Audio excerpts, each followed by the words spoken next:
Yeah, the two Okay. slides that are yours, I will let you introduce yourself because I don't want Sure. to No, speak you for your background, because it just kind of looks awkward. I know where MIT is, but I didn't go to MIT, so I don't want to, give people false impression. I'm just a guest worker, so okay. Okay. All right. Now, this is interesting. The heading of the class is Soul, Mind, Brain, and Plato. The idea came to me from, as Kevin knows this, that several years ago we read a book called Plato to NATO. And with all this hoopla about Chat GPT, I thought we'll do a class from Plato to Chat GPT. And then from chatting with Bruce, we figured out he was doing a class on AI. And instead of having a secondhand knowledge about Chat GPT, and I thought we'll team up. And that is the how this idea of the combined class came up together. Now, I think that starts with a saying, fish has got to swim, birds have got to fly, man has got to sit and ask why. And I think the literature people may know that this is from Kurt Vonnegut's Cat's Cradle. And curiosity, that's why you're all here, okay? And that's one of the benefits of being in Ollie, that to quote a philosopher, 20th century philosopher named Alfred Whitehead, said Western philosophy consists of a series of footnotes to Plato. Okay. And, he was spot on because the classes, the great book classes that were introduced to Columbia and Chicago, and I just came across this recently, that these were introduced back in the 30s to make huge immigrants who were pouring in from uh, Middle and Eastern Europe and Russian Jews, to make them into good, weird Americans. Uh, is everybody familiar with what the expression weird stands for? Okay. no. Okay. White, educated, industrial, rich, and democratic. Okay, so so this was just to see that, share a combined heritage. That was one of the reasons, and I think I had shared a book about one of the New Yorker reporter who went back to Columbia and sat into the class of great books 20 years later. So, and he compares his personal reaction to age 18 versus age 48 as to what the classics meant to him. So, and this is, and as we know that I've been a science geek and science history buff for a long time. But the word science is relatively new, and it was introduced by an English scholar named William Whewell in, I think, 1840s or so. So it's a very recent discovery. That was before that, science was domain of philosophy and logic, and that's why we have two PhDs in class. They are they are not professors of science, but doctor of philosophy. Their degree is not doctor of science, but doctor of philosophy. Okay, so at the end of this class, which that's why I said jokingly that I don't have to do anything more, because I was hoping to convince at least some of you that the concept of soul, artificial intelligence, and mind are all products of human brain. So as much as we could be afraid of AI, that is all, it's created after all by human mind. We are the ones who fed the data. Okay. And now, and I think sometime during the Obama presidency and also during the George Bush, they declared a decade of brain or century of brain. And I think there is a secret suspicion this has a lot to do with baby boomers, we're all worried about dementia, type of thing, because we conquered heart disease by having bypasses and angioplasties and statins. And now that we are living older, so that's probably explains the rash in funding, but that may be a cynical view type of thing. Okay. Let me just click so I can get, oh, okay, oh yeah, that came up. Now I had to hit harder. Now this was a cover of The Economist, and this actually they do a nice covers type of thing, the good and evil, so to speak, and all the Nietzsche fans will realize that this is whether now this part I will leave it to my to Bruce to explain as to where does it actually fall in. So I think that's and this is I was sloppy and wasn't organized, but Bruce told me I should have some outline. So this is a general outline, and hopefully I'll be able to stick to it. And in the week one is the most difficult one for me, but so we'll try to go from soul to mind with some uh, problems with Descartes' dualism type of thing. Now, exactly, so a little bit of my background, most of you know me type of thing. And yes, I'll start out with admission that I have a brain, okay, which has a mind, and I do use computers. I'm not really sure whether I have a soul or not, okay? And in working life, I used to try to fix broken hearts in a place called Green Bay, Wisconsin. And like the man who uh, stayed at Holiday Inn once, I did see one football game Monday night. And so in 30 years, so without understanding what the heck was going on. Okay. But, seriously speaking, my interest in philosophy was reactivated by a little book that some of you may have read called Sophie's Word that was published in 1991. Okay. And was later on with rekindled by great books in Ali. Okay. And the neuroscience, dates back to we learn from our kids and relatives, So my nephew who majored in neuroscience, okay, and he's now a neurosurgery resident. So that's since that time, my interest in neuroscience was rekindled. Okay. And because cardiology seemed to have like peaked, there wasn't much happening, so to speak. And my son majored in mathematics and computer science. So I started reading about math and computer science history. So that just, that's what I've been dabbling with it, and I stopped reading fiction a long time ago because perhaps, because I lack imagination, as my wife accuses me of that. So Bruce, take over now. I think these are your two slides because we wanted to give an idea as to what he's going to talk about. So please jump in. Right. Can you put up the just in a logical order? Put up the agenda for my 3 sessions first, and then I'll do this one. Okay. That's right. Yeah, and then do the other one. Okay. So Virat is covering the first 3 weeks. I'm going to talk about artificial intelligence. The first session, which is week 4 that I have, I'll go through the history of AI back to the early days of computers, Alan Turing, etc. Then I'll do an overview and I'll talk about current technology like ChatGPT, which everybody knows about, and other current technology.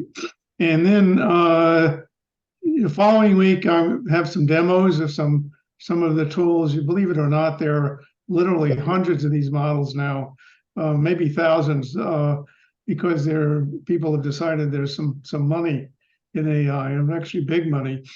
And then I'll go into some of the AI applications, and healthcare is a big one. We've really made a lot of inroads into the healthcare field with artificial intelligence. And then finally, in the last week, I'll cover the some of the downsides, the issues, and the risks, and then where the consensus is that we're going in the future. So those are my 3 weeks, and I'll reiterate week by week when we get into my sessions. So here's my background. I grew up in New York City, went to Queens College in Queens, obviously. It's a picture of the library, majored in math. There was no computer science then. I took a computer course, and the teacher marked it by hand because they didn't have a computer to run the program on. So we've come a long way, and actually that was 60 years ago. We've come a long way in 60 years. I worked at MIT for 35 years as a programmer and then in management. Along the way, I went to MIT and got a management degree in the 1980s. IBM was good enough to pay my way there. And then I retired in 2015 from IBM, went to work with a small company and retired. I'm sorry, retired from IBM in 2001, and just before 9/11, which was fortuitous because, of course, a lot of people got laid off after 9/11. And then I went to work for a small company and retired for good in 2015. And I've been an Ollie pretty much ever since. I've been on the Ollie board for the last 7 years, been an Ollie instructor for the past 5 years. So I've been heavily involved in Ollie. Back to you, Bharat. Okay, all right, thank you. Okay, now it's always good to start with a movie clip because Hollywood is always ahead of real The life. message of Buddhism is not every man for himself. And the London Underground is not a political movement. Those are all mistakes, Otto. I looked them up. Now, you have just assaulted the one man who can keep you out of jail and make you rich. So what are you going to do about it, huh? What would an intellectual do? What would Plato do?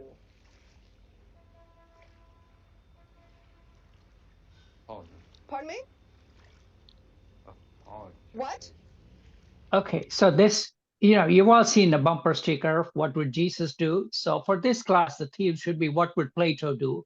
And that has been the theme for Western science and reasoning. So I think they just appropriate. So now I think some of you may recognize the movie. It was a movie called Fish Called Wanda, because I couldn't find an appropriate Monty Python clip. Maybe I didn't try hard enough. So that just, gets us into the me type of thing. So, okay. And now let's see if the click goes up.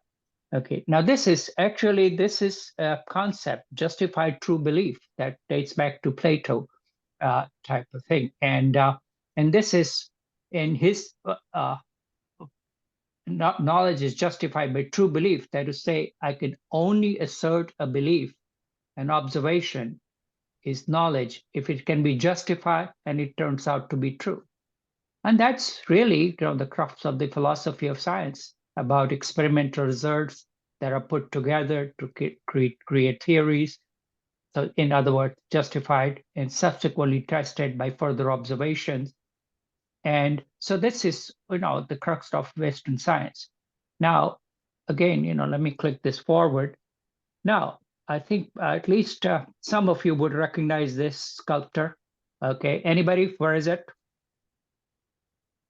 Okay, come on, Peter, you should know where that is. That's the sculpture of Newton in front of the British Museum. Okay. After my time, Bharat. I'm sorry? After my time. Oh, okay. Yeah, and that's actually, I think, based on William Blake's painting. Yes, I think it is.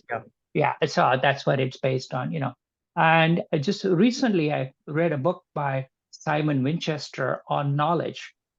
Some of you may recognize him. He's a very diversified author, and who wrote the book called The Professor and the Madman, about the creation of Oxford English Dictionary. And this was, that's where and obviously the business majors would know this pyramid of DIKW. And this falls right in with the artificial intelligence that we are, at the massive amount of data that is collected and information that is gathered that creates the knowledge on which AI is based up. Obviously, and that you learn on people who are working on making $1 an hour in Kenya and Nigeria, okay, because the Indian pay scales have increased substantially. So now, whether this will all lead us to wisdom or not, that remains to be seen. And that's a more philosophical question that I will let Bruce address it in his last session. Okay, all right, let's see now.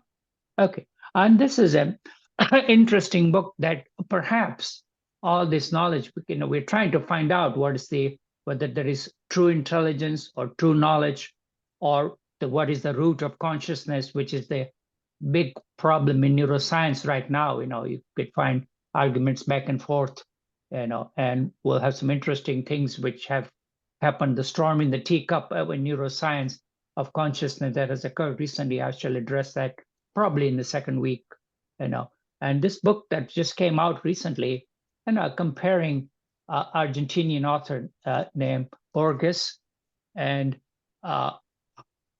Immanuel Kant and Heisenberg. Now, as a lot of you know, Heisenberg probably he is beyond Breaking Bad, but the real Heisenberg was the Heisenberg uncertainty principle.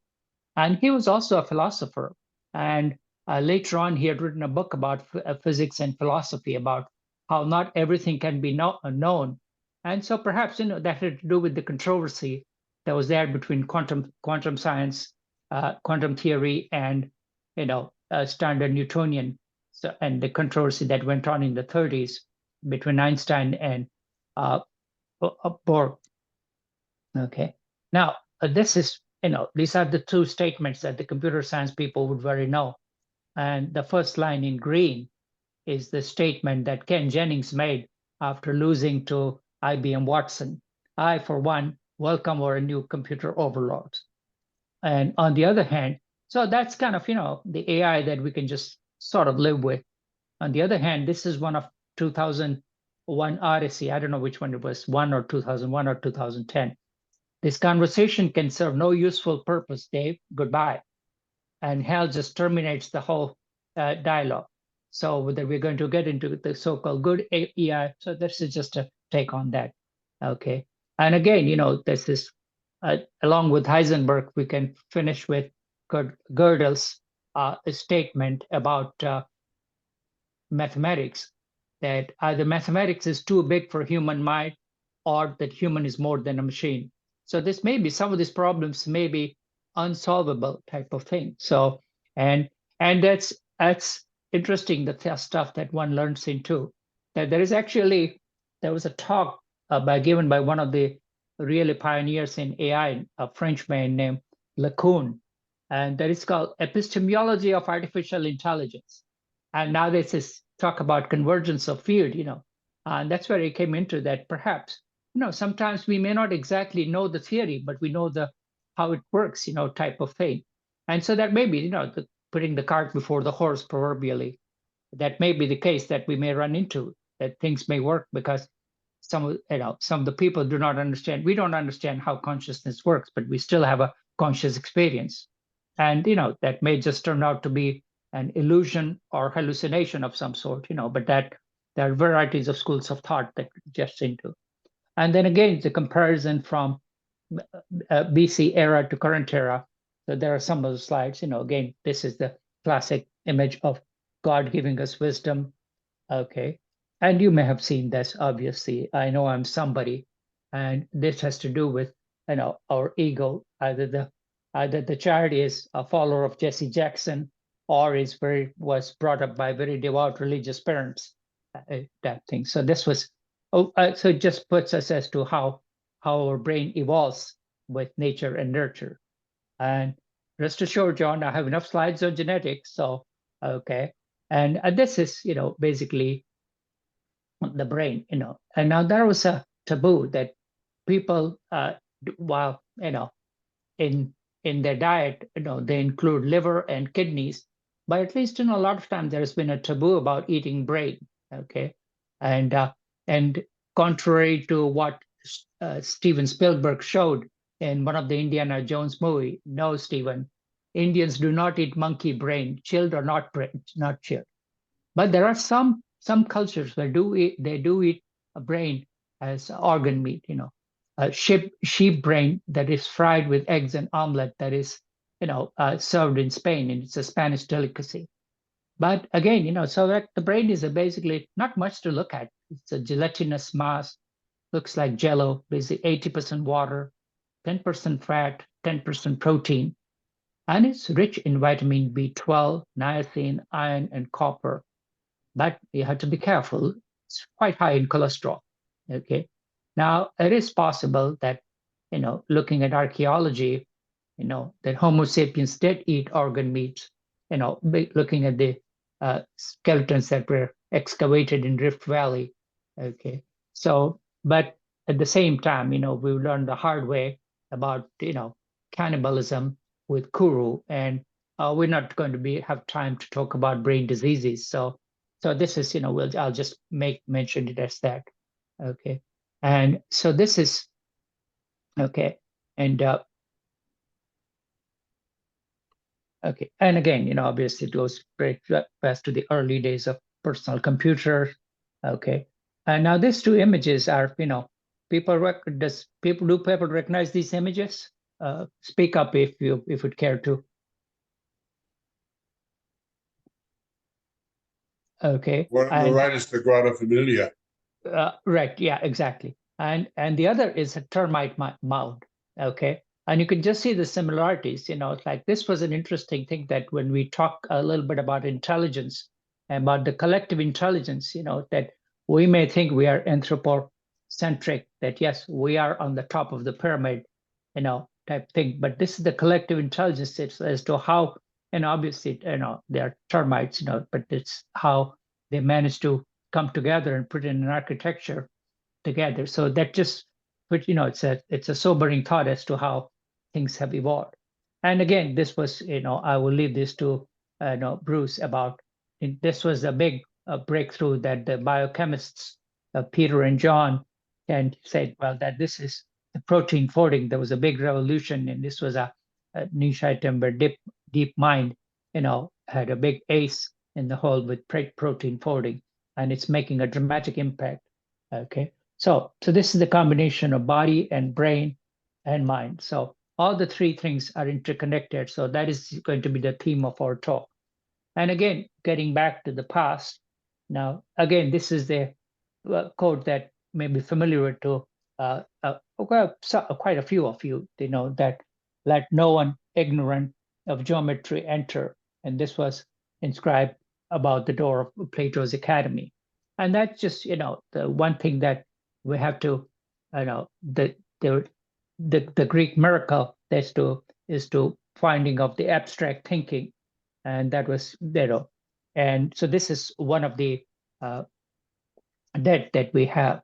And now he basically had argued that mind and body are fundamentally different because mind is rational. Examining mind can lead to truth. In contrast, we cannot believe anything that we experience with our senses, which are part of our body, because they can be tricked. And so, and obviously, quite a few of you are familiar with the so-called allegory of cave, and people only depend upon their senses. They're living in the caves and looking at shadows, basically. And and obviously, he believed math is a real thing with which we perceive how the earth is composed. And then he gets into the concept of idea of forms type of thing. So, and then again, there is a concept of a chariot of mind, which will compare it with the thoughts with the different cultures. Okay. Now, again, he may have been more correct than we realize that, and recently, as recently in 20th century, Archibald Wheeler, who's a professor of physics and math at Princeton, says the unreasonable effectiveness of mathematics. And so it's like when how physics was heavily dependent upon mathematics, and obviously some of you who are interested in, well, who followed the concept of string theory, which is still kind of had petered out, now for lack of proof, had a lot to do with mathematics and with some creative mathematical modeling that was created by human mind. So that was one of the statements, and it's still very much true as to how we are dependent upon math, and all the computer science people are dependent upon, advanced mathematics. Yeah, so Plato was more correct than, and obviously, so this was the book that was popular, that a lot of people owned the copy, but not too many people were able to finish it. It's like Stephen Hawking's, The History of Time. Okay. And this was a book that I think Bruce will. So my job is relatively easy because I just have to talk about 1/3 of the past. Bruce has a more difficult task than I do. Okay, because he'll talk about the singularity, and he'll introduce Ray Kurzweil, that I'm sure that I don't know how much of him to be taken at face value. Okay, and I don't know if, oh yeah, thanks, yeah, okay, I'm clicking on the channel. So yeah, Kevin has answered the question about, sorry about that, I should be keeping an eye on it. Okay. All right. So this is, so he'll talk about it. And now I think that the last statement may be over the top, that we're living in a post-epistemic world, chief scientist, because the philosophers are not totally out of business. They may modify it. And there are some interesting characters who are out there. And I think if time permits, I shall, there are some renegade people who have, reformulated to 20th century. But this was one of the statement from a chief scientist at Microsoft, but I don't think we can believe that. Okay, now, if if anybody is rushed for time, this is the succinct summary of the class, basically. So I think you could just read it about, this was a paper that was published from, and the link is at the bottom. So this is just a summary of mind and soul with 1300. You can read it yourself, type of thing, basically. So it dates back to Hippocrates, the father of modern medicine, and to the blank mind, and the area of anatomical localization of human special gift, i.e. speech, to how much the knowledge was gained. And I'll have slides and detailed things about all of this. But if for some reason, if any of you cannot attend the class, this summarizes the talk, at least from my point of view. It doesn't talk about AI and the functional MRI, which is the workhorse of modern neuroscience, and the Descartes view of a mind-body dualism. And then again, the consciousness, as to where it is localized, because obviously if one has brainstem injury, then that's almost would be fatal and would be the end of life as we know it. Now again, the origin of all of this concept of mind and soul may date back to the early days of human evolution, to the days of shamans and dreams and sleep. And that may have something to do with the concept of soul, okay? Because when you go to the early days of the Paleolithic age, the Stone Age, the worship was primarily with the fertility gods and animals. And again, a lot of, when you go to the axial age, a lot of the prophets had dreams. Buddha had his dream, and again, Muhammad had his dream. So again, so that may have something to do with how the concept arose. And there is a whole big this thing on. There is a South African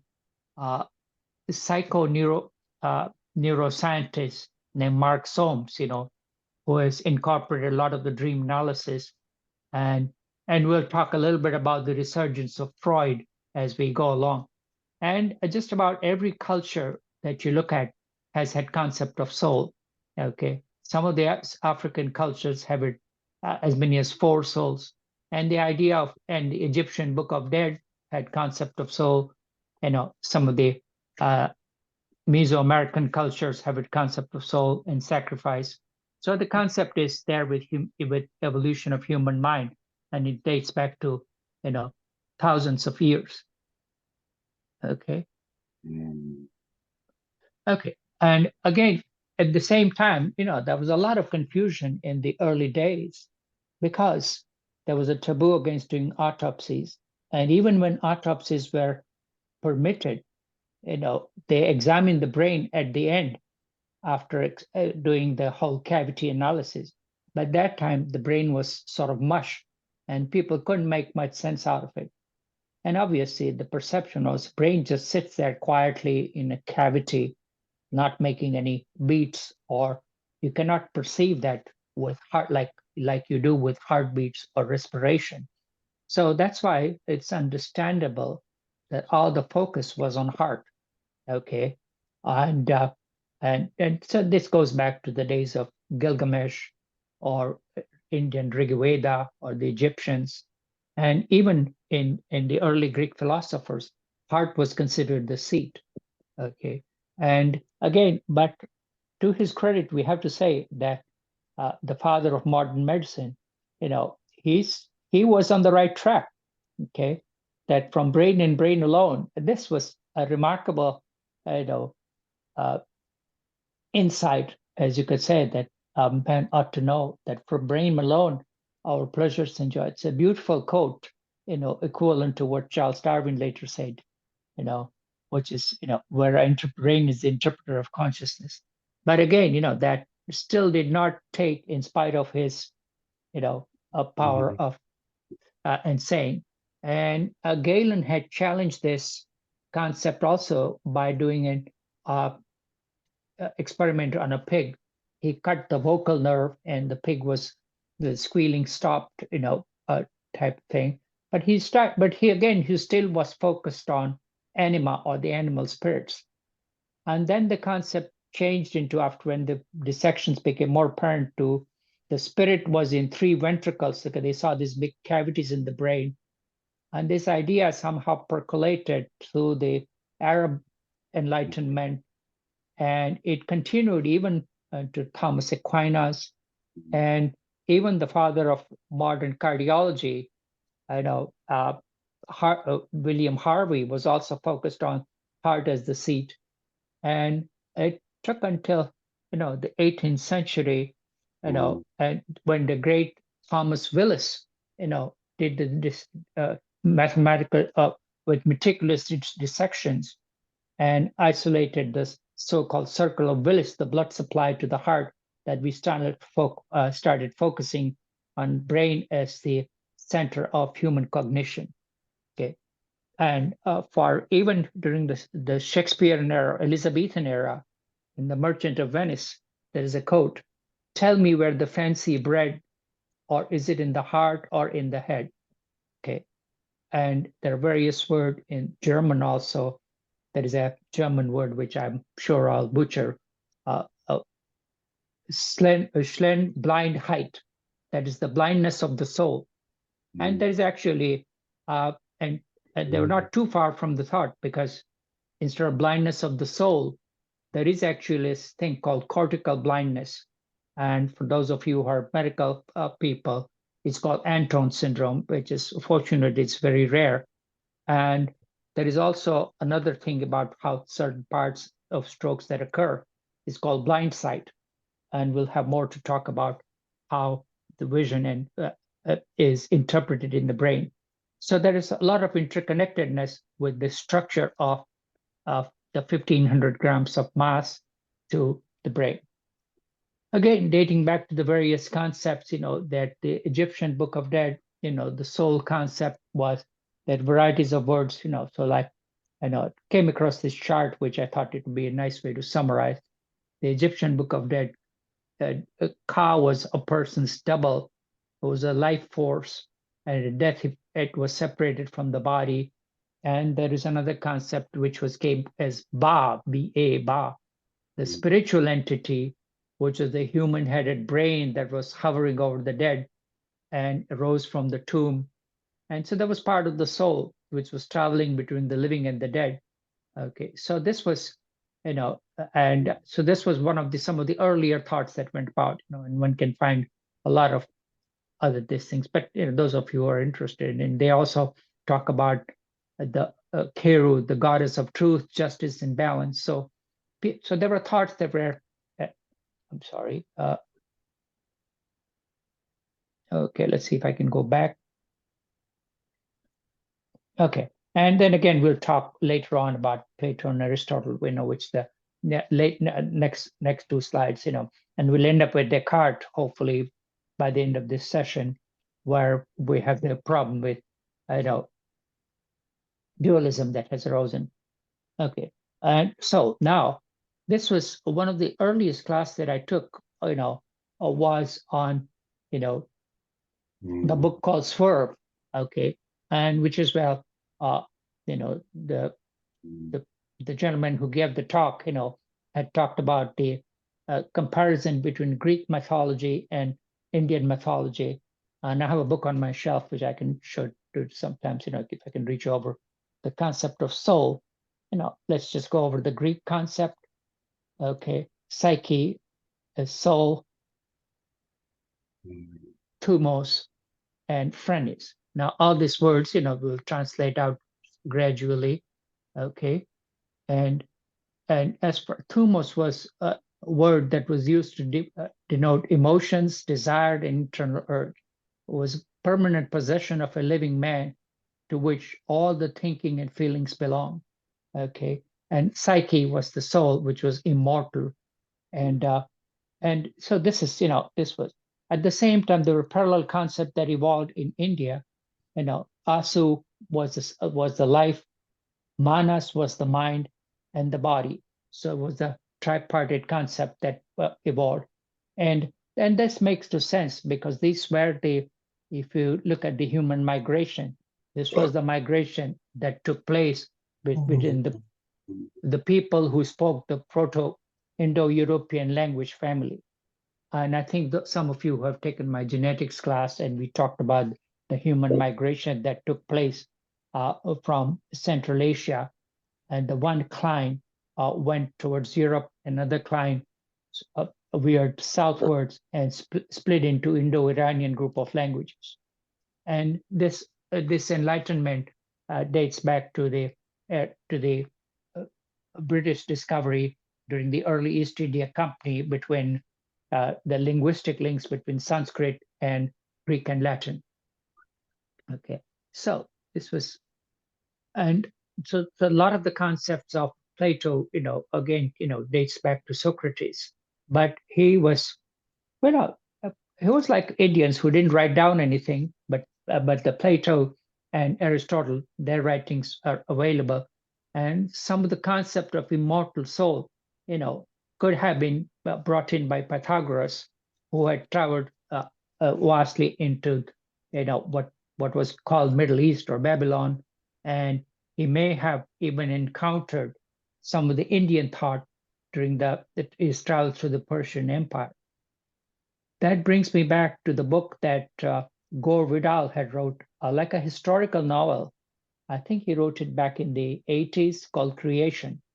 And this was like a historical fiction novel, but based on some solid archaeological and anthropological evidence about the court of Cyrus and Darius, where the mixture of all the cultures, the Greek culture, Buddhist culture, and Persian culture took place, and how the ideas could have traveled back and forth between East and West.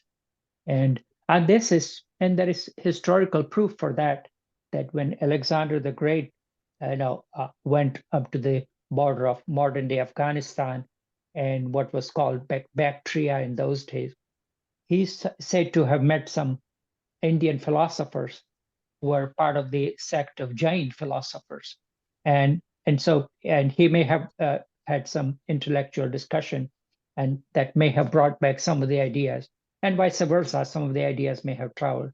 So it's hard to say as to who had thought of it first. Okay, and now getting back to the concept of heaven and hell and paradise, this again, obviously, the monotheism idea dates back to the Hebrews or the Jewish diaspora. But again, no one is quite sure as to when Zarathustra who was at what era was it? Was 2500 before the current era, or even goes back further. But he's said to have proposed some of the idea of heaven and hell, and may have a lot to do with monotheistic culture. I'm sorry, let me go back. Okay, yeah.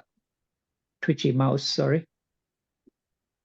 Okay, these are some of the words that were done in Old Avastan language.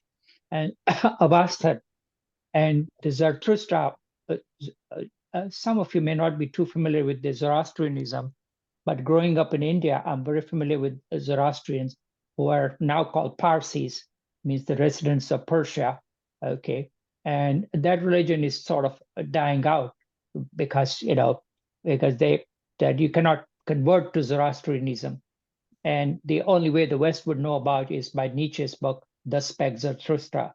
Okay, and so he is the one who had proposed the concept of heaven and hell and paradise. And it's interesting, the word paradise actually dates back to the ancient Mede language. And the Medes were one of the conquerors of ancient Persia during the days of Cyrus and Darius. Okay. So some of these concepts, it may have to do with, and And there's obviously some of these concepts continued in the modern day Islam, but about paradise, and the gardens were meant for the rich and the royalties. So that concept is, we won't touch the 72 virgins. I think that's too controversial, so we won't get into that. So this was one of those remarkable era where the so-called axial age, where a lot of thought processes developed, not only just developed in the ancient Greece, Buddhism in India, and also in China.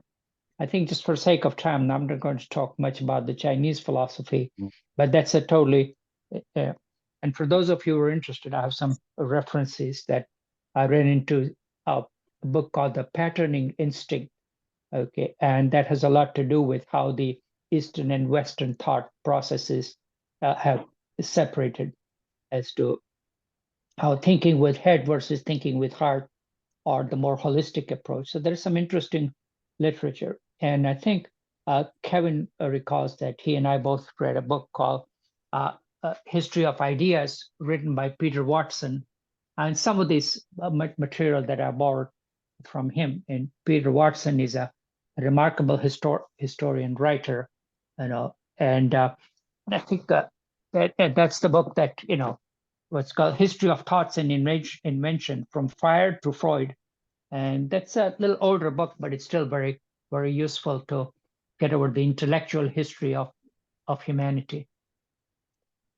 Okay, and this is just to impress your neighbors at the next party. I'm just throwing in some of the definitions. I promise not to use any of these terminologies, but just to show that this is a philosophy class, so you can say you attended it and you can impress your neighbors, type of thing. Okay, and some of the concepts, I think these are some of the very dense concepts, especially the Dasein, being there concept, which have a lot to do with, I don't know if any of you have taken the existentialism class that is being offered recently, because I thought about it, but I was too lazy to drive up to where it was offered. Okay, all right. Anybody has any questions or comment? I should stop and take. I don't see any hands. Okay, all right.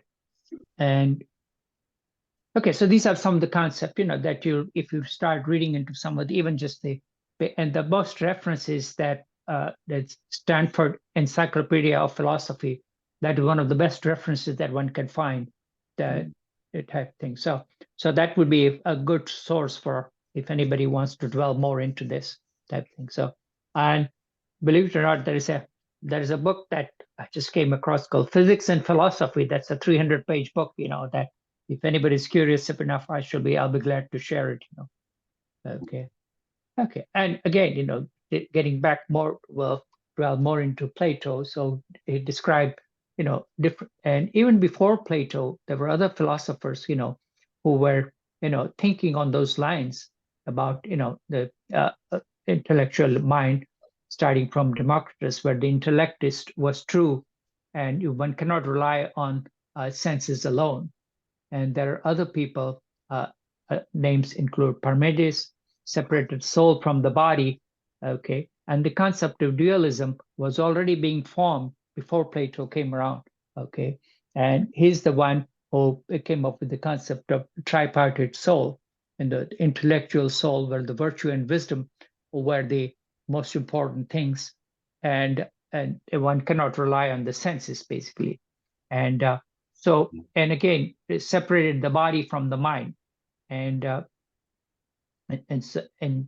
the conscious awareness of the mind, which was represented by a chariot, who was guiding the two horses of chariot about the desire and the body, So that was the concept that, and it's interestingly, there's a parallel concept in the Hindu philosophy also of the chariot.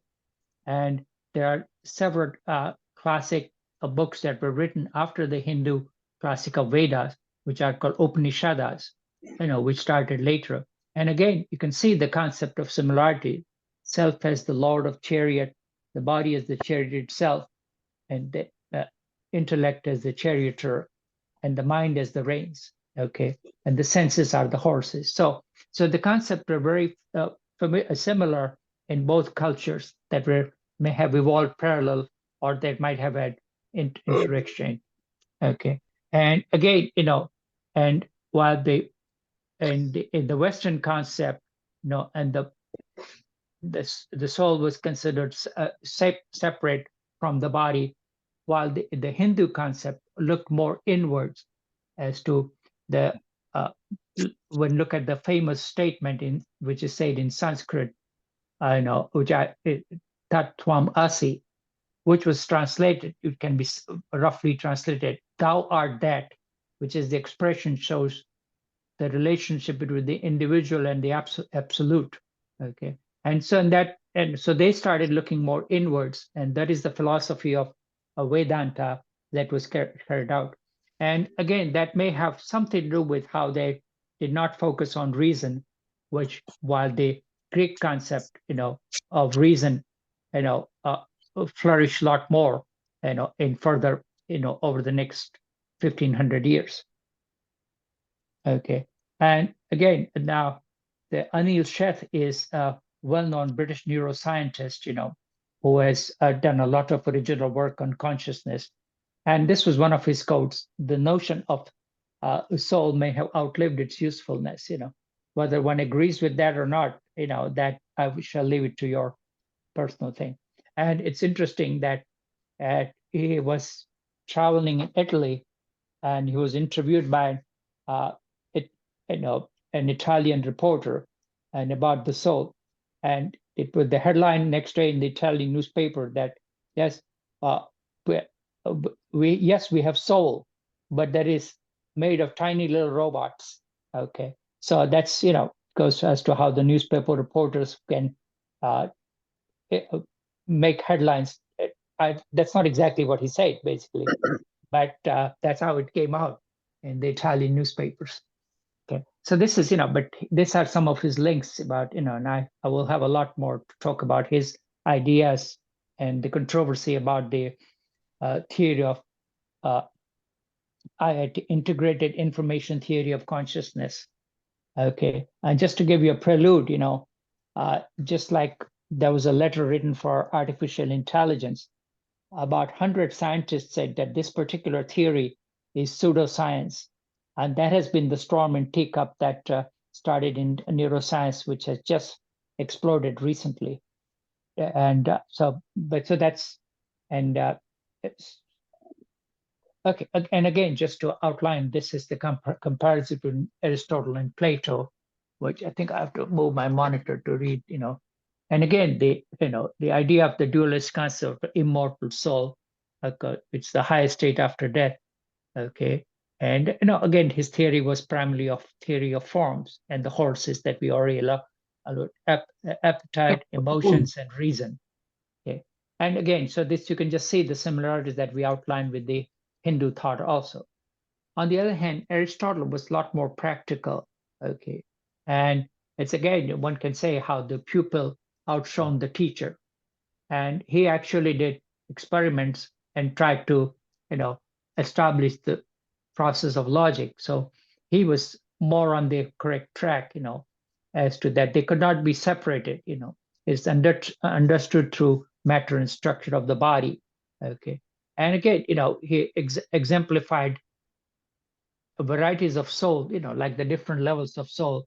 It says all living things have soul in a hierarchy. Plants have a vegetative, nutritive soul, okay, which again, which made perfect sense even till present day. Growth, nutrition, reproduction.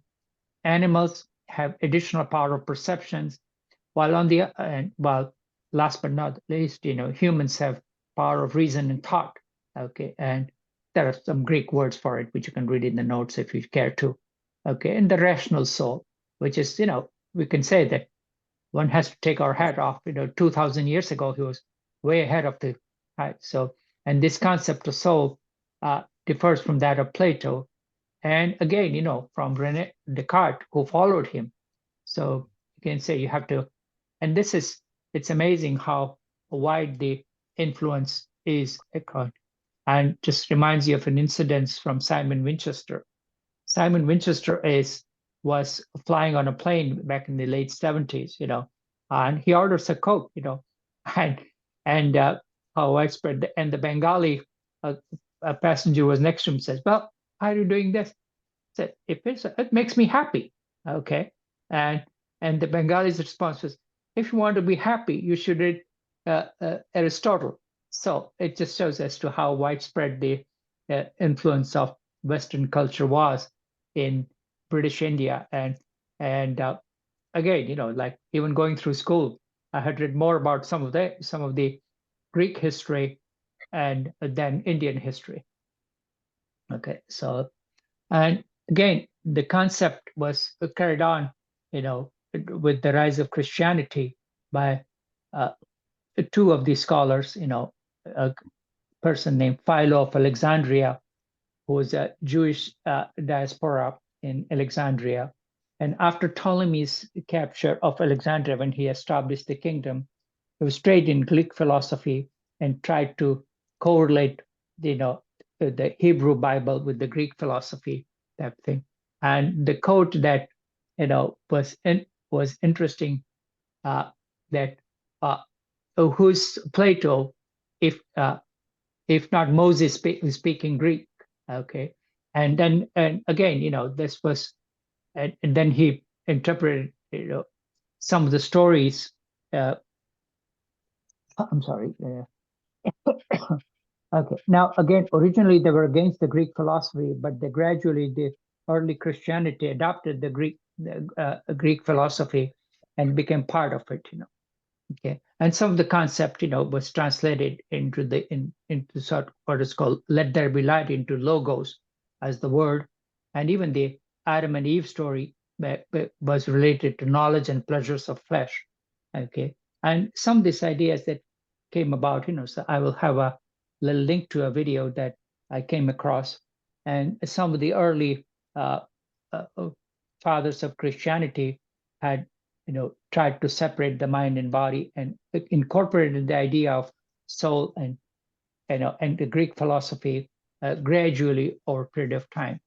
And again, the body's sinful nature was emphasized.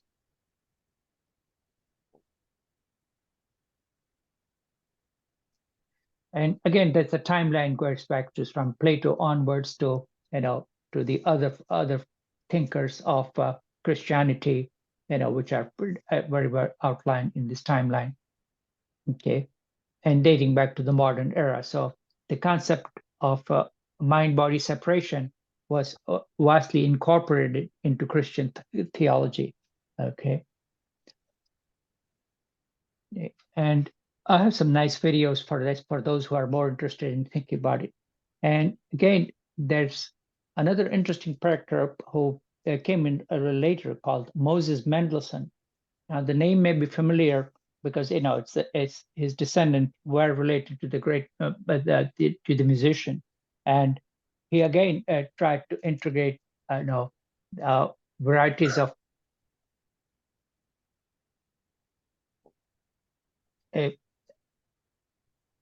sorry, excuse me, let me click back to my slide again. Okay, there is, and so he was one of the more rational thinkers, and he was classified as a German Socrates, and he defined that there is only one single substance that is extended, and the power of intellect over soul and nature emerge from nothingness, and again proposed that God does as few miracles as possible, and divided the concept of soul into three different levels: universal soul, personal soul, and corporeal world. Okay, and so this was the concept of consciousness that he, and he again, this was his classic work called Phaedo and Immortality of Soul. And so he's considered one of the original Jewish thinkers, and these ideas were later on carried out by the French philosophers Leibniz, and into importance of truth and wisdom and immortality of soul. And again, the concept is still was reincorporated into cosmic consciousness by Dalai Lama in Buddhism. And again, the belief in heaven, is still very widely persuaded. The survey that was done, but 70% of people in US believe in the concept of heaven. Okay, how many believe in concept of hell? That the article did not say. Okay, but this is and I had a whole video on Moses Mendelssohn, but for sake of time, we skipped that. Okay.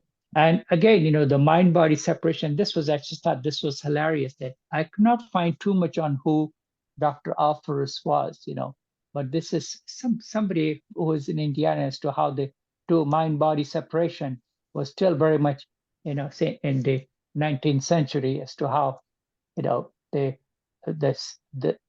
senses as well as the intellectual, the biblical chart of the man type thing. And at one time, animals were considered to have soul. Okay? And this was absolutely floored me type of thing as to how, the animals could be tried for attacking humans or damaging property. So this is like I think somewhere around like 14th or 15th century, they were sentenced, and we're coming to full circle type of thing with the ethical consideration for animal research, okay. And again, obviously, and we have gone back and forth that during the early days of Royal Society, that and with the Descartes psychology, animals were not considered to have soul. And some of the experiments that were done during the early days of electricity and animal research were just horrendous as to how shocking an elephant, okay, or vivisecting, animals. So that was just the concept of Descartes had a strong influence on Western science, okay. And again, and this was an interesting thing that after one physician, some brave physician had tried to weigh the soul, and this was, I don't know exactly, what, I don't know, I think it was in the early 20th century, and it was obviously important enough to make the New York Times. Okay, and okay, so I think we are coming up to 11 o'clock. I've done about 20 slides. We should take a few minutes break, and then we'll continue with my monologue. Okay, all right. We can pause the recording if restart. Yeah, I think otherwise we could run out of time. So I think so. After sentencing the pigs for crime, and weighing the soul, we should move on as to now. This is, again, that this gets down to the great modern day thinkers, the more recent thinkers, Thomas Hobbes, as to that and this was one of the code. The soul is something which we have no idea about. Okay, I'm sorry. Oh, click back, went back. Okay, and finally, some more acceptable thinking comes into the picture, and there is something called soul which we have without having any idea of it, type thing. So, and this was a dangerous idea, the sharp divide between the soul and the mind. And he's the one who started using the word mind, more often in print. The two terms have been concerned with two different things, and he thought that the understanding the faculties reveal with the way we should live a good life, and unlike that, the moral and the political philosophy relied on the citizens accepting that the divine was within themselves. And then the concept of so-called tabula rasa, which dates back to Aristotle, but he put it on a more formal state, that the human mind is a blank state without any rules or data, and added depending upon our sensory experiences, and so this was the notion that became central to a philosophy that came to be known as empiricism. Okay, so and these are some of the thinking that were more in line with the modern thought, and that the consciousness became perception of man's mind. So finally, the concept of soul was being, weaned out from the thinking of the scholars. Okay. Well, I think, yeah, Kevin has answered already the question that I'm sorry, I was glancing in the chat. Thanks. Okay. And this was again, the rise of materialism, okay, in the West, and this, as long roots, dating back to Lucretius and the days of atomism, okay, and the book that was lost for hundreds of years, the Rerum Natura, where it was the concept of atoms was proposed, and some of the concepts which are very modern and applies to the modern physics about the origin and the soul and the body that purged together, they were uh, proposed by Lucretius. And his book was hidden from the church and was rediscovered, in the 14th century by a clergyman named Poggio Bresciolini, who lived from 1380 to 1458. And basically, the premise of that was there is no outside agency that was needed, okay, and the evolution of mind with with gradual decline, and the atoms as the root cause of everything, and the way the book was discovered was written in the book by Stephen Goldblatt, which was published several years ago, called The Swerve. And the swerve just means the change, okay, and and again, this book was discovered in and some of the churches in modern day Germany, okay, and again, so and some of these concepts, were at the same time when the Eastern philosophy of Chinese and the soul of the dead was dissolved, and the concept permeated through Taoism and modern day Confucianism. Okay, and so the victory of triumph of materialism or so-called vitalism, took place, and the varieties of more thoughts were becoming more in line with physiology about, the theory of vision. Okay, and again, some of the earlier thoughts were also proposed by the Arab philosophers, and in fact, the word philosopha, was proposed in the medieval Arab culture as well. Okay, and so, and this led to the rise. It brings us back to the modern day early scientists of Newton. Okay, and again, but at the same time, there were other people, which some of you may have heard of something called Pascal's wager, that there is nothing to be lost by believing in God, so to speak. So that was some of the other, so it's, that's considered, so you can find out a whole page about what is called Pascal was a French mathematician. And so some of his thinking was more to do with more traditional thinking, okay?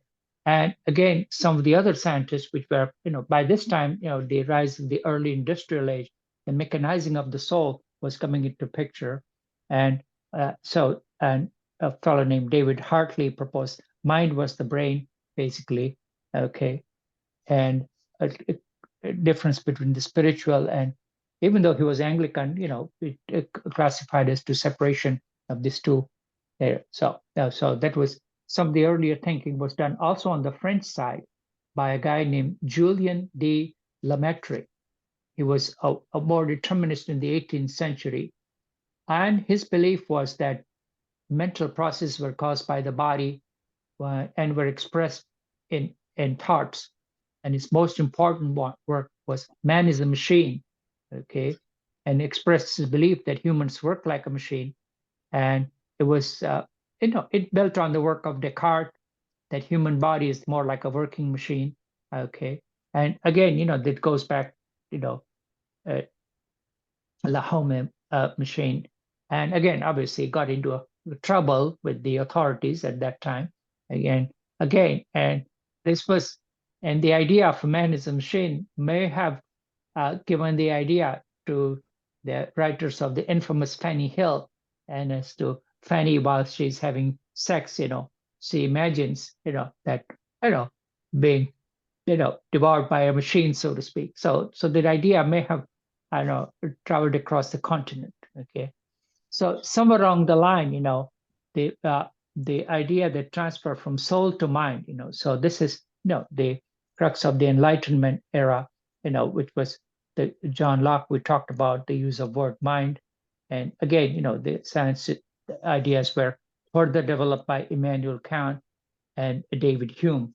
Okay, and at this time, at the time of the Revolution, the great Voltaire traveled into England, and he was impressed by the freedom that the English had during the Newtonian era, and the importance of deductive reasoning. Okay, and he transferred some of the ideas across to the continent. Okay, now I think you might want to mute those whose mics may be open. I'm muting folks right now. Okay, thank you. Okay, all right, and again, like I already said that in the Thomas Hobbes slide that we had, that soul is something that we have no idea what that is. We refer to as something within the human body, which gives rise to,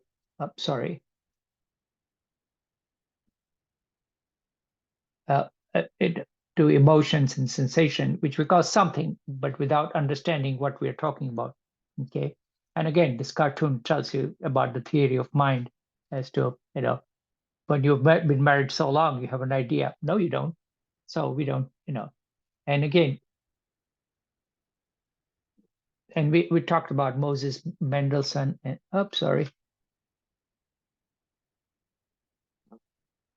okay, yeah. So keep my arrow on the.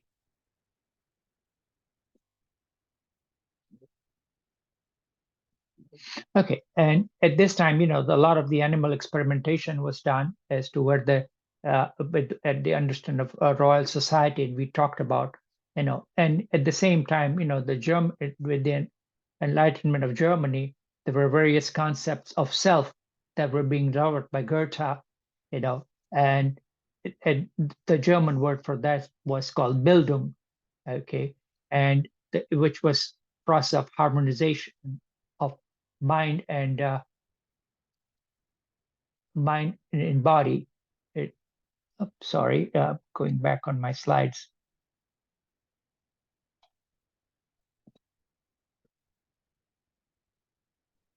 Okay, yeah, mind, heart, self, and identity, which was achieved, so that his concepts were again trying to, incorporate all the different ideas, getting away from the concept of soul. Okay, and so this was the rise of the German school of philosophy that took place, starting with Goethe. Okay, and again, now this brings us back to the main father of mind-body dualism. I tried to separate mind and brain separately, but they're just too interconnected to this thing. So, and this was one of the codes of Descartes, as to our weird idea of myself as something that thinks and isn't extended, and body is something that does not think. So I'm distinct from my body. And that was the rise of the so-called mind-body dualism, which is still very persistent in that, even among scientists, that has not totally, and obviously it's a common belief as to what we would ask, go on the street and do survey, that people would think, that the mind is something. I have a double mind, or, didn't enter my mind. So it's become a part of the common language as to we think that as separate, which in reality that is not the case, And I have a nice survey that I can send out, type of thing, so you can answer as to, it tells you as to how much your own belief is there with mind-body dualism, as to are you, pure absolute dualist, or you are something called emergent dualism, or you're somebody like, John or myself, you're strict monism, or strictly believe in materialistic this thing, that when I feel pain. So that's a nice survey that you can do self-take. It was rather long, and it would have been very time consuming for you to go through, but just for curiosity, you can just, I shall send it out to you, type thing. So, and again, that I guess, I was thinking about how the definition of mind is something like a definition of a gene, which is hard to define, so to speak, but we know it's there, but it's, we can find varieties of a definition, and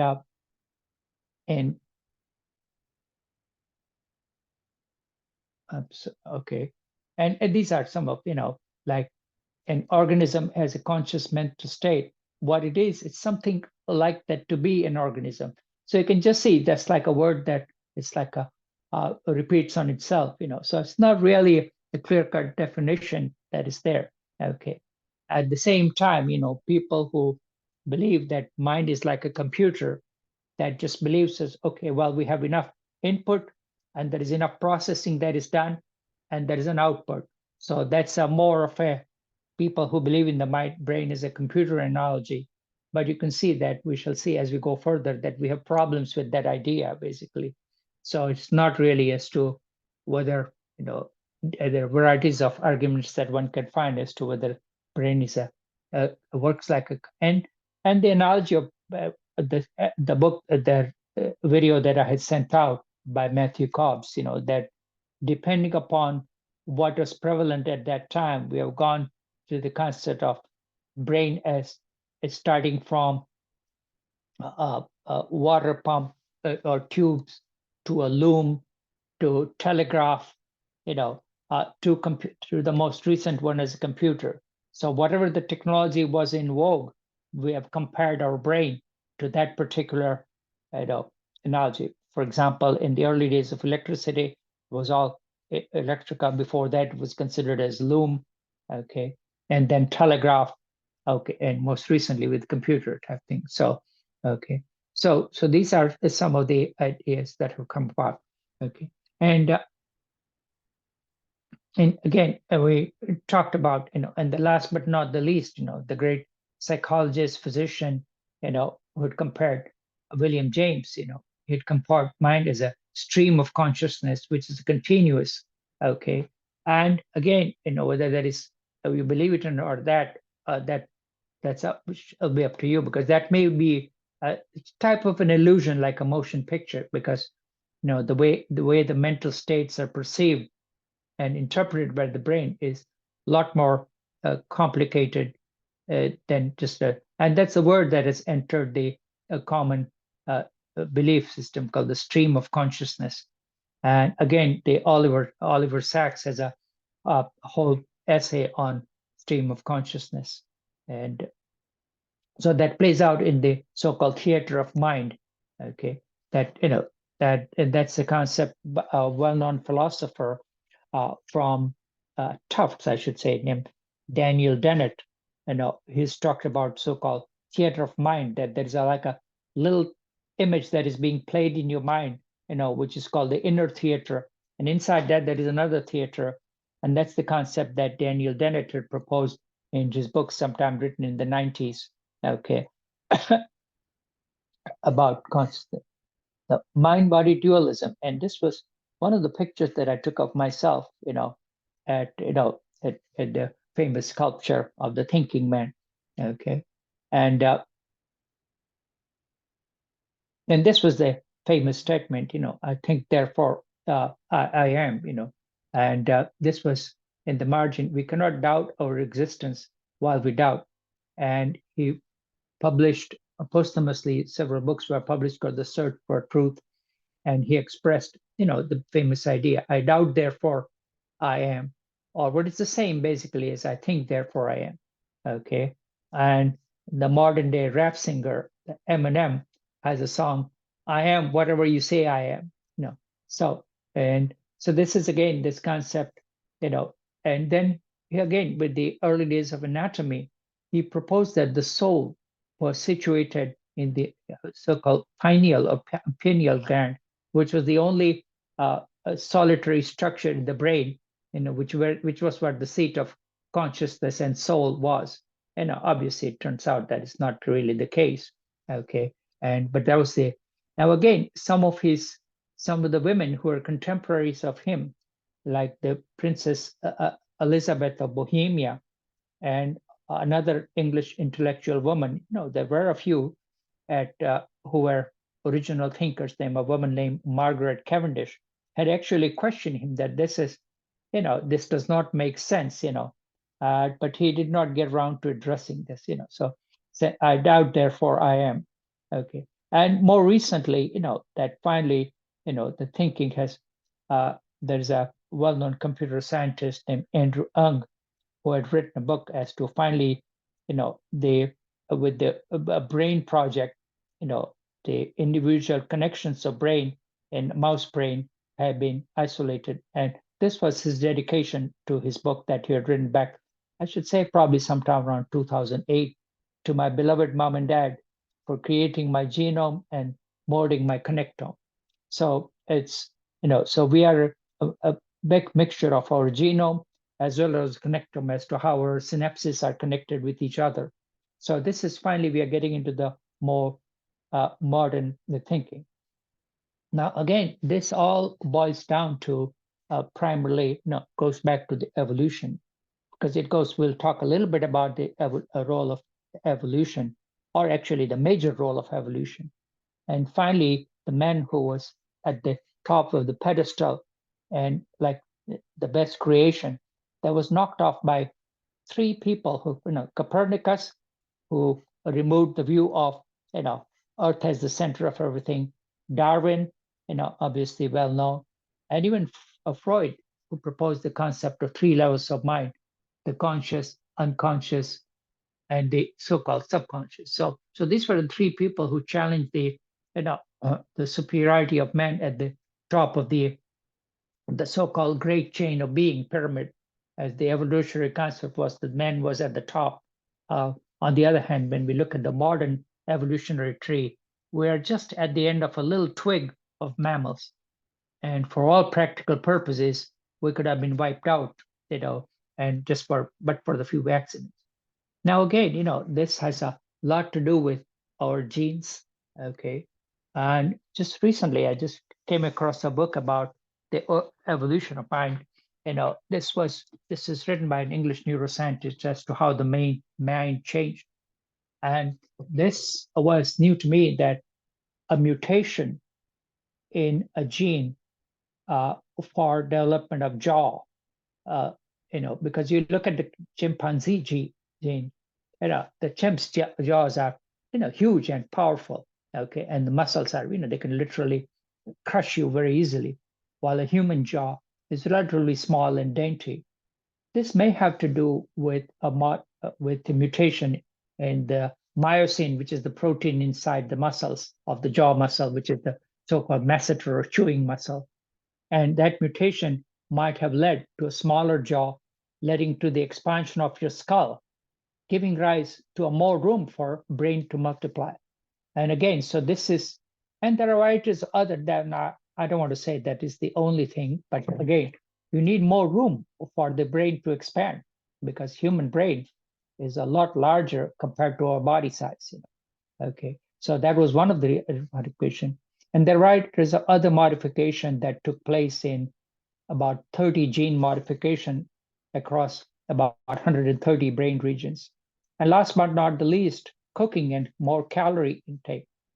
And I think in the earlier class, which I did in 2019, a Brazilian or an Argentinian scientist had done actually, the analysis of the brain as to, and had counted the number of neurons in varieties of various other species, and showed as to how much benefit we had, with the availability of more calories.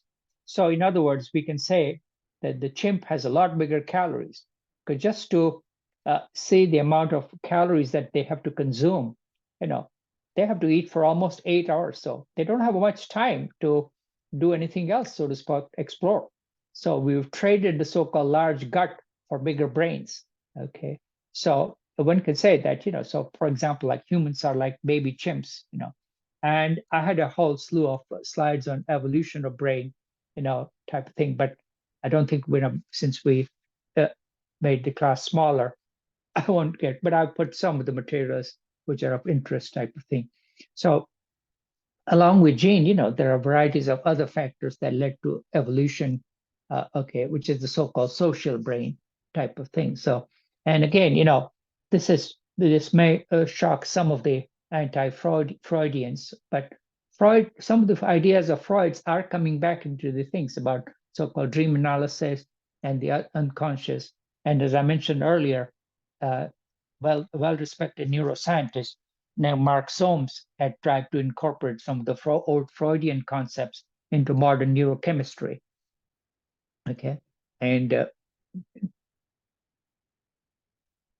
okay, and this recently, just a New York Times had an article about the resurgence of psychoanalysis, and that may have basis into the more recent form of treatment, which is known as cognitive behavioral therapy, which is the way of treatment for various psychologists, who use it for treatment of insomnia, sleep disorders, and other emotion, like post-traumatic stress syndrome. So this was popularized by none other than Sigmund Freud's disciple, a fellow named Aaron Beck. So again, so he did identify, to give credit to Freud, that he did identify humans were basically similar to animals, and higher on this with further biological changes. Okay, so this was so again, so what was considered a passe, he's making some comeback type of thing.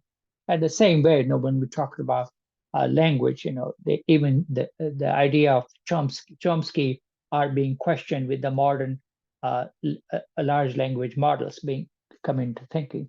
So, and these were the three people type thing. So, and this is the most famous statement that I cannot most of the classes I have incorporated this statement. This is such a beautiful piece of writing that Darwin had, that there is grandeur in this view of life, and have been few forms into one, has gone cycling through fixed laws of gravity from so simple a beginning, endless form most beautiful.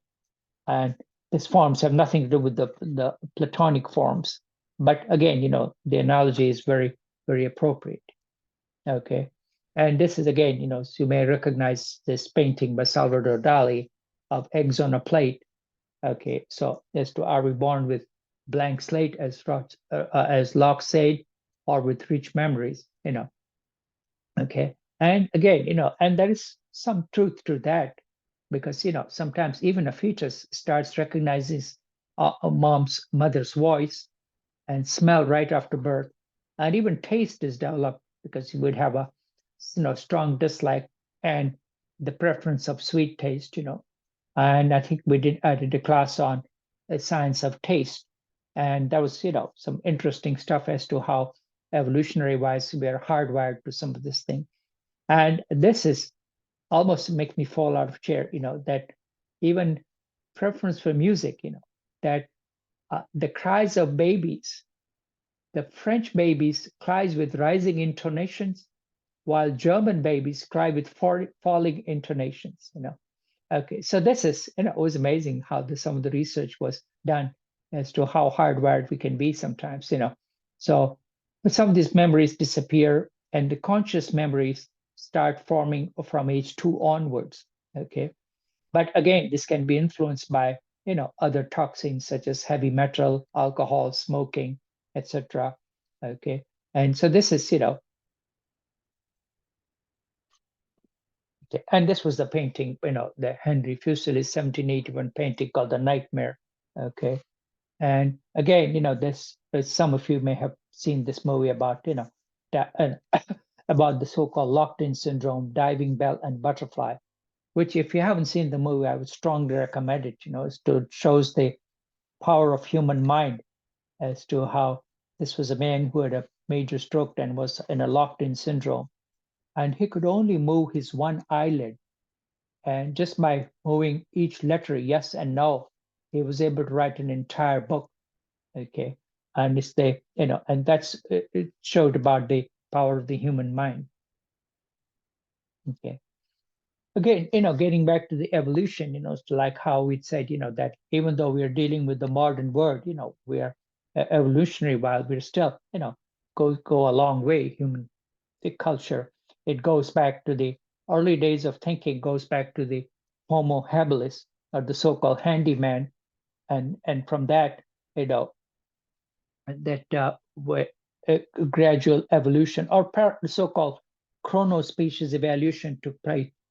I'm sorry, I can't read my own this thing. Okay, Homo habilis, yes, that was this thing, and Homo ergaster. Okay, so these were the two species that evolved parallelly later on, leading into evolution of Homo sapiens. Okay, and then it gradually, once the brain expanded dramatically, as you can see from the size, tripling of the size from 900 cubic centimeters to 1500, so which when you look at uh, millions of years of evolution, that is just like in a blink of the eye that took place as to how this explosion took place. And again, that we may have to thank our genes and the varieties of mechanisms that we'll talk about in just a few minutes, type of thing, or with the available of more calories with the invention of fire and cooking, okay, as to more calorie-rich food, because the brain, as you know, is a calorie consumption. Okay, even though it's only 2% of the body weight, it consumes 20% of the calories. So you can see that this explosion of energy.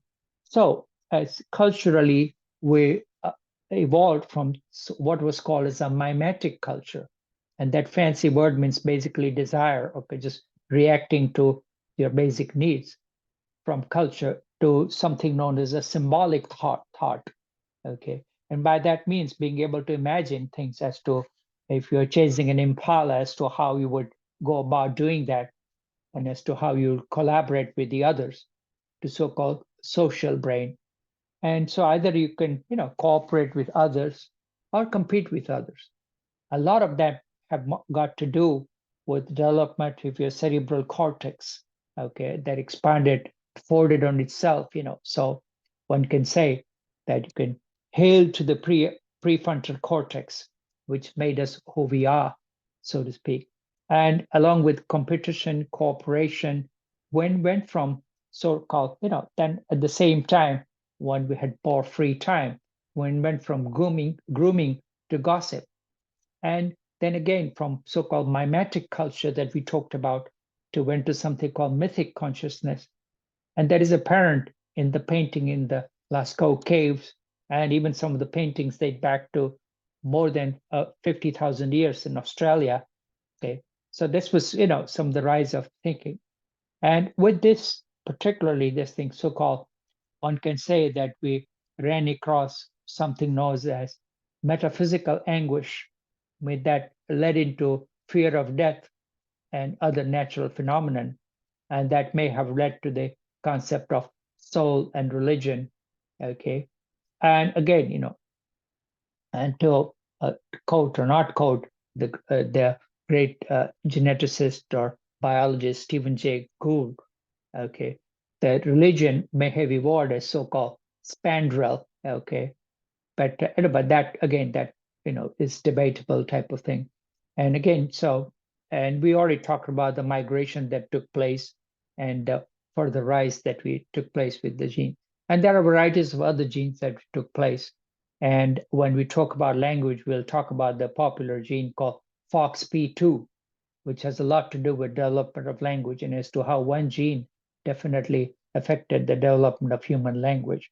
Okay, and when we compare humans and chimps, the chimps have the structure of vocal cord, and even the hyoid bone has been present, so they have the anatomy, but they don't have the brain capacity, so to speak. So when we compare, so ultimately how, and there are varieties of other genes which have very complicated names, but I think those are more of interest to the protein chemists, because they have a lot to do with protein folding and varieties of protein that are involved in development of brain, and something which is, which again, the genetics people would be more interested in, something called transcription factors that have a lot to do with it.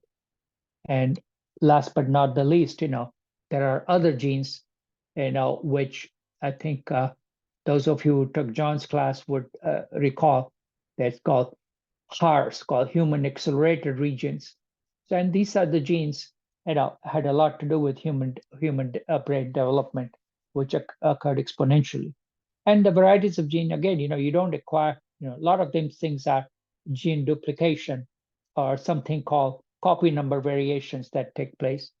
And some of the genes have been, even just this morning, so some article in Nature about isolating genes in several neurons for autism and schizophrenia that can be developed in little so-called brain in the dish called organoids.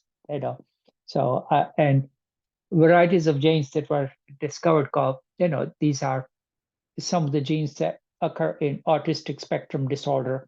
Okay, and they've had a lot to do with the cortex size, and this so these have been isolated, and maybe someday they'll be, useful in finding treatment disorders.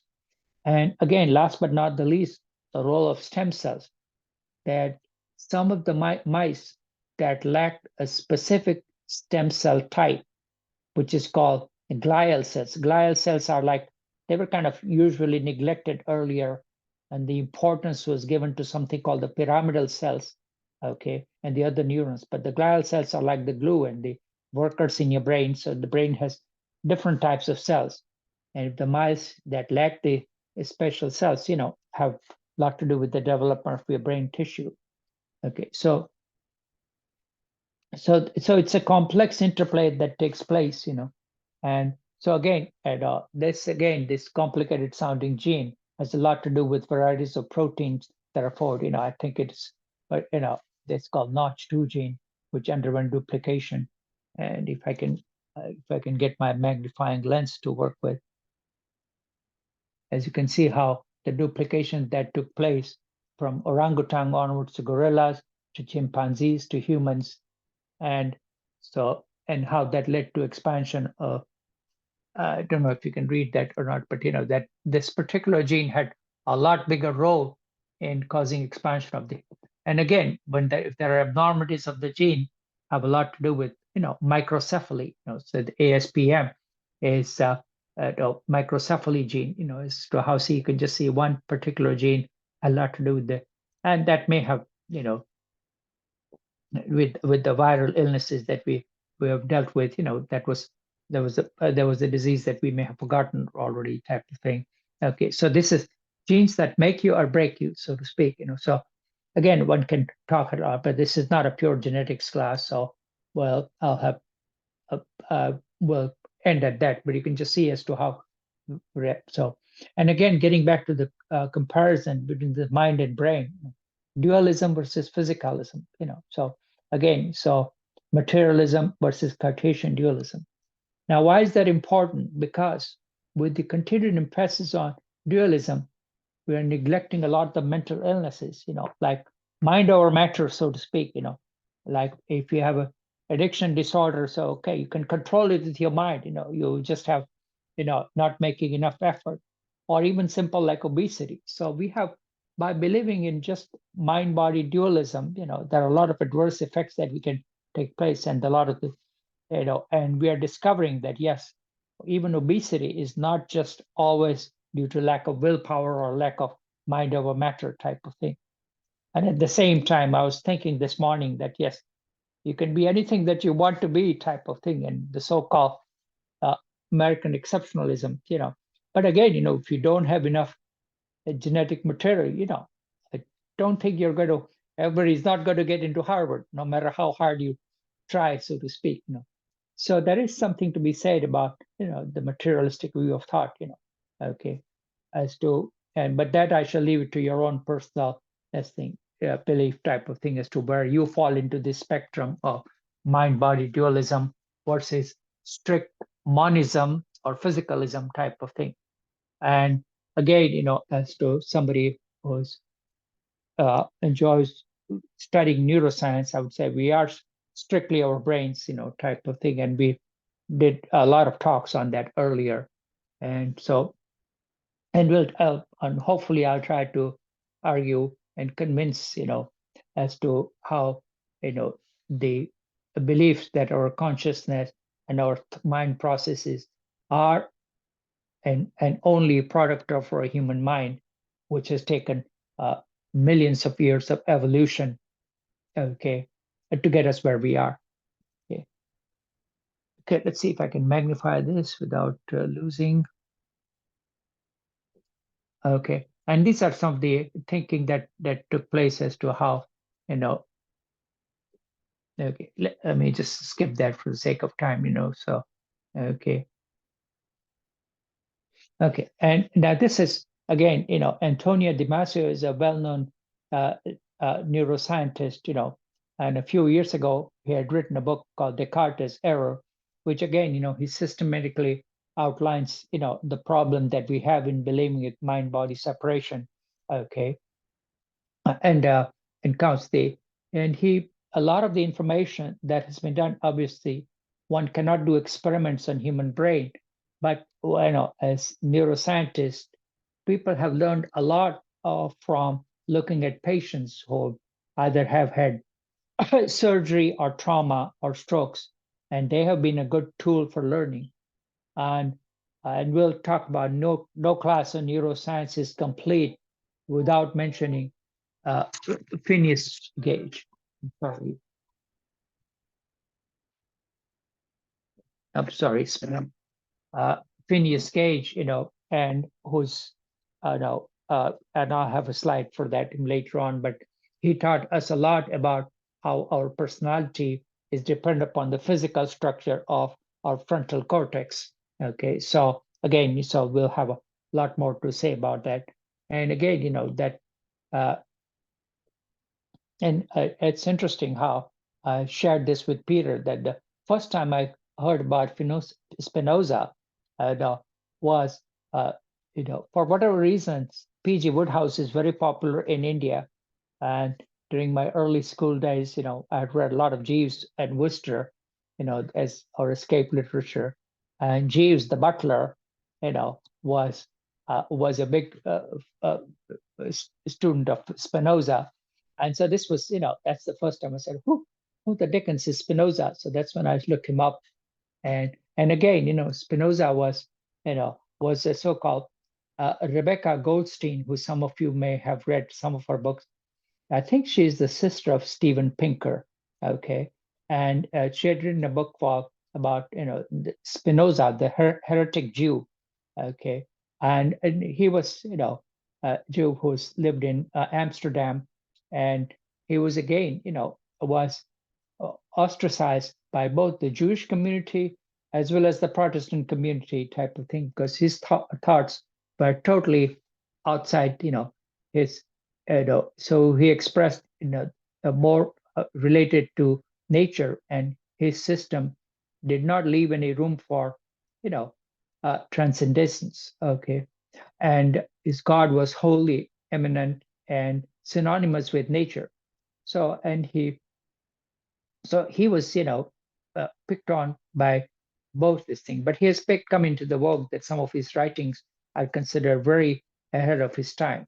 And his Spinoza was to understand the mind-body problem, okay? That there's only one basic way of consciousness which leads to extension. So Spinoza said the reality, the world, the universe, all have two fundamental properties of thinking as well as extension, okay? And so this is, so his thinking was more incoherent with nature, okay, rather than, and okay, we should have to name, if you can just think God and nature, there's a big overlap between the two. So, so that was his thinking, and he emphasized the importance of emotions, much more dramatically than it was, and it was questioned by both the religious authorities, and he was excommunicated from the Jewish community. Okay, okay, and obviously, no talk of philosophy is complete without Nietzsche. Okay, and he again questioned, some of that is, does not make sense, because he questioned the value of consciousness dramatically, and but again, you can see that on one hand, he was ahead of his time, that it's a will concept a little bit about how the mind and body are interconnected. It's a concept that is called 4E concept that we'll dwell more into. It's called embodied mind. Then anything that happens in your body that affects your mind. And now it makes more sense that even your microbes have a lot to do with causing your mental changes or even illnesses such as Parkinsonism. So that's the concept of embodied mind, which, so one of these quotes, I just selected a very few of them, not some of the worn out quotes from Nietzsche. Okay, there is more wisdom in your body than in your in your deeper philosophy. Okay. And again, he was early world-renowned atheist, and basically Christianity is Platonism for the masses. Okay. So this was some of his thinking then. But again, we could spend a whole class on this thing and then some. But these are some of the ideas that he proposed. And the one that is more germane to our talk is the so-called embodied mind as the interconnected type of thing. And then it gets into the more difficult concept of modern Martin existentialism. Heidegger is without doubt the most Okay. And I think instead of that, I'm just going to play this video, which is hopefully I can get to the right level. Exploration of human being. Dasein, which literally translated means being there, is a seemingly humble term that packs one of the biggest punches in the history of philosophy. Since the days of Descartes, there has been a fissure running through our sense of reality. With Descartes, we have the emergence of the mind-body problem. For him, mind and body are two completely different things. In his Meditations on First Philosophy, Descartes writes, "I have a clear and distinct idea of the mind as a thinking, non-extended thing. I have a clear and distinct idea of body as an extended, non-thinking thing. Therefore, the mind is really distinct from the body and can exist without it." And with that fell swoop, reality was divided between the mind and the body. This led to the philosophical schism between rationalism and empiricism that was to some extent healed by Kant. But even with the work of the great Kant, the mind-body problem remained and reality was still divided. Dasein is a one-word paradigm shift. In The Structure of Scientific Revolutions, Thomas Kuhn talks about how when a paradigm shifts, the problems of the previous paradigm aren't necessarily solved, but rather they are dissolved. They cease to be problems. Quite often, they cease to even be sensible, and they are forgotten. Dasein does this to the mind-body problem. The hard boundary between subject and object is collapsed, and in its stead we find Dasein. Heidegger tells us that philosophers have been confused by objects, seeing them as he puts it, present at hand, whereas they are in fact more readily experienced as ready at hand. Our experience of other entities is not the detached contemplation of Descartes in a stoveroom inventing analytic geometry. In 1913, Heidegger's teacher Husserl noted this distinction in his studies of consciousness. "I am in the world. It is continually present for me, a world of facts, values, and goods, a practical world. Things stand there as objects to be used, the table with its books, the glass to drink from, the vase, the piano, and so forth. It is to this world that I bring my comparing, counting, presupposing, inferring, the theorizing activity of my consciousness." This Husserlian quote captures quite neatly the distinction between Descartes' perspective and Heidegger's Dasein. The theoretical, detached contemplative mode is a secondary layer of consciousness. It is something we apply to the more accurate conception of human experience that is Dasein. Dasein is inherently engaged with the everyday world as it goes about the business of being alive. This is a more accurate portrayal of our experience of the world. Not Descartes contemplating the world geometrically alone in his stoveroom, but humans going about their days interacting with friends, family, and colleagues, working at their computers or with the particular tools of their trade. Dasein is right there in the world. There is no need for a bridge between the subject and the object, because the being of humans is already dissolved in the world. It is swimming in it. The actual experience of being human is an experience of entanglement. We have practical involvements and commitments to other people and things in the world. We are tangled up in the world, not knowing where it ends and we begin. It takes Cartesian mental gymnastics to make it otherwise. It's like studying an organism in isolation from its ecosystem. You might get a few interesting insights by reducing the complexity involved in the study, but there's no sense in which you have understood the being of the organism entirely, because this being cannot be understood in isolation, but only ecologically. Being and time is an exploration of this being in the world of Dasein. In a future episode, we'll do a deeper dive on Heidegger's masterpiece and explore the nuances and the practical importance of this idea of Dasein, its authentic and inauthentic modes, its modes of connection with other people, and its relationship with time and death. While it ended up merely being a phase in Heidegger's own intellectual experience, being in time has had dramatic effects on the subsequent intellectual landscape. The rest of the culture has been deeply affected by this exploration and analysis of Dasein. Heidegger himself was dissatisfied and moved on. After the publication of Being and Time, Heidegger's thought underwent what has come to be known as the turn, and with this turning, the second half of Being and Time, which was to be called Time and Being, was abandoned, and Heidegger's philosophy entered a new, even more opaque phase. Two themes central to the later Heidegger are poetry and technology. These themes converge and point to an apocalyptic moment faced by civilized humanity today. Okay, I think that we'll stop at that time because I think he talks about. I think this goes to the post-war era, about his turning away from technology and other stuff. And for those of you who are interested, I'll send out this link because otherwise we're getting close to the noon time, so we'll break off here, type of thing. And so this was, and just to say for completeness sake, he had an affair with his student, Hannah Arendt, and later on, she wrote the famous book about the Eichmann trial. And in the 70s, in the late 70s, when she was giving the so-called Gifford lectures, she had written up two books, on thinking and mind. They're part 1 and 2, and so those are, so she had about the life of mind, that was her work, and she was There is planning a to choice before us. I'm sorry, The way of technology. planning to write 3 volumes, but she had passed away before that.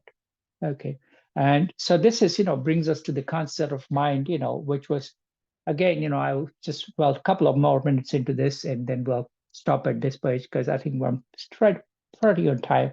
And this is the well-known philosophical thinking about what is it like to be the bat.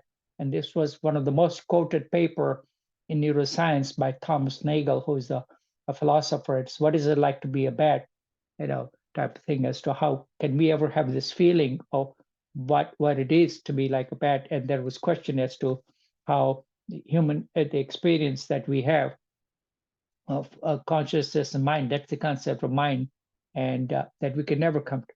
And some of these questions about the mind-body dualism was questioned by a philosopher named Gilbert Ryle, and he had written a book about the concept of mind, that he questions the whole idea that this was a philosophical illusion, which had very lot of logical errors that, and he popularized the concept of so-called ghost in the machine, and put the things on a more organic or a physical basis, So that was the break from the philosophical tradition to more the traditions of what we have come to know as cognitive science, and in the present day. And that the work still is going on and is picking up steam with the more modern tools that we have available.